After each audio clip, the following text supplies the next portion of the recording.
Hi, and welcome to Ask Me Anything. Wednesday. It's so great to have you all here and to connect. And I love that people are sending me questions. The next question I have is from someone else that's in one of my groups. How can you stay in a high vibration when family is unsupportive in your journey and/or treats you in alignment with your former self? One of the things that I always say to people is that when you begin to change, people are going to resist that change because they're used to you showing up, behaving, and responding in certain ways. And when you begin to change it, they're like, wait a minute, who is this person? I don't know how to play with this person. I know how to play with that person. And so they'll try to reel you back in to your old self. There's a couple of things that you can do. The first thing is by acknowledging, you know what, honey, I've changed, I'm shifting, or I'm in the process of trying to shift. And I'm not always going to get it right. But here's what I would request of you, or here's the kind of support I need from you. You could also say, if I get triggered, because you might get triggered by that person treating you the old way because you're trying to act in the new way and they're not playing with you yet. But if you get triggered, rather than shut down or say, oh, this is never going to work, oh, they're not going to accept me in my highest vibration. Say to yourself, this is a learning process for all of us. And they are used to seeing me this way.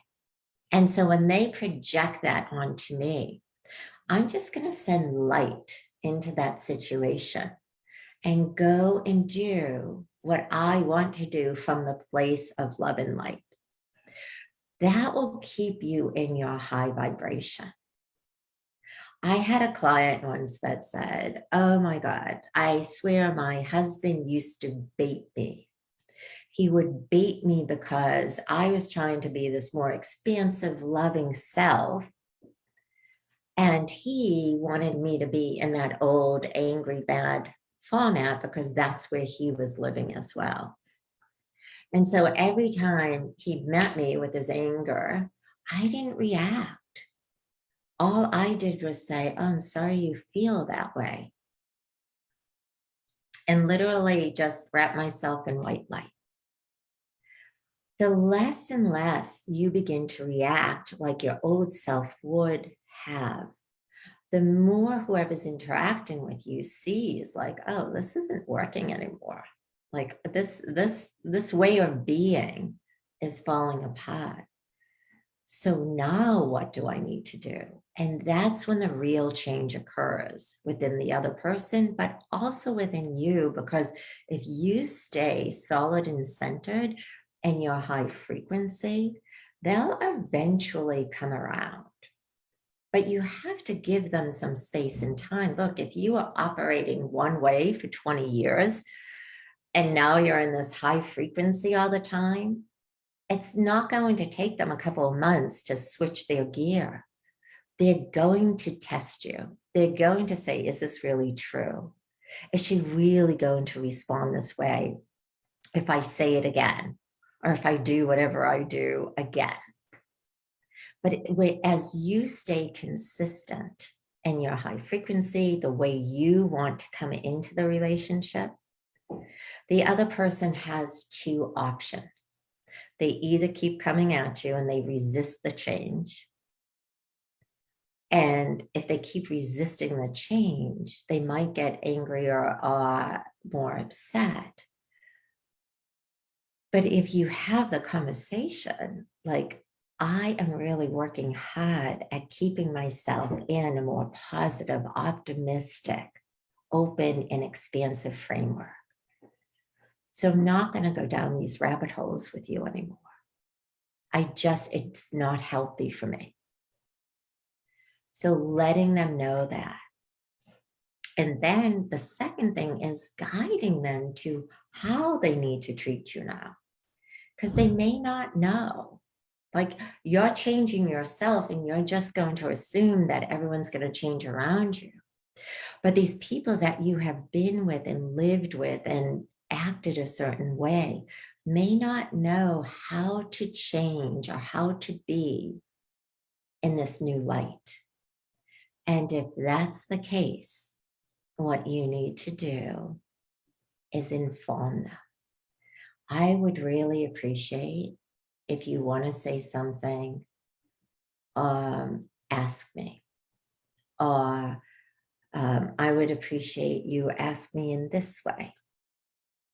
Like, I remember when I was trying to change the dynamic of what I perceived as demands coming from me to my kids, to my husband, I would start to say, I have a request. And I couldn't just say, I have a request, can you do that? Because they were used to the old way of operating, meaning, oh, if she's saying this, she wants, this is the way it has to be. So I used to say, I have a request, and you get to say yes or no. And whatever you say is just perfect. It took so long, more for my husband. My kids sort of caught on within the first few months to understand that if I was asking something, I was truly asking as a request, not as an expectation of wanting something to be done. So the more I used to say, I have a request, and you get to say yes and no, the easier it became for everyone to understand, like, oh, it really is simply a request. And before long, the whole language within our family started to change. My kids started to say, Mom, I have a request, which actually really helped me, because I used to hear whatever they asked me for as demands too, like demands on my time, or I have to do it, or I have to figure out how to do it. And a lot of times I used to say to them, okay, here's your request. Here's what I could fulfill, and here's what I can't because I'm already doing X, Y, Z. So let's brainstorm some other ways. So that they started to understand that there's much more than just a yes or no question. That maybe I couldn't fulfill it, but I could figure out how they could still do whatever it is that they wanted to do. But it takes time. It didn't happen overnight just because I started using the language. It took a while to have everyone respond to it. It took me telling them, I have a request, and you get to say yes or no. So for those people that are in relationships where you feel like you're a higher vibration, or you're more in the light, and your partner or whoever you're in the relationship with is dragging you down, that's playing the victim. The victim says, oh, my husband drags me down. That you don't get to do that, because now you're back in that old lower frequency. Victim energy is lower frequency. Living in opportunity and possibility is higher frequency. So you get to say to yourself, I'm changing. What's possible for us? How can I train my partner to respond to me differently? How will it help? What kind of language can I use? And if he just wants me to go low, I just say, I'd love to support you, and I'm going to stay in my higher frequency. I'd love to support you, but here's how I need to have you ask me. You see, it's part of the retraining. And it's not to say they're good or bad. It's just we've all been in relationships that have certain patterns, and we get comfortable working within the patterns. And then when one person changes, it's like the game board changed. And the people that you're in relationship may not know how to be in the relationship in a new way. So you feel free to train them. All right, everyone. I hope this was really helpful. Have a fantastic day. Bye now.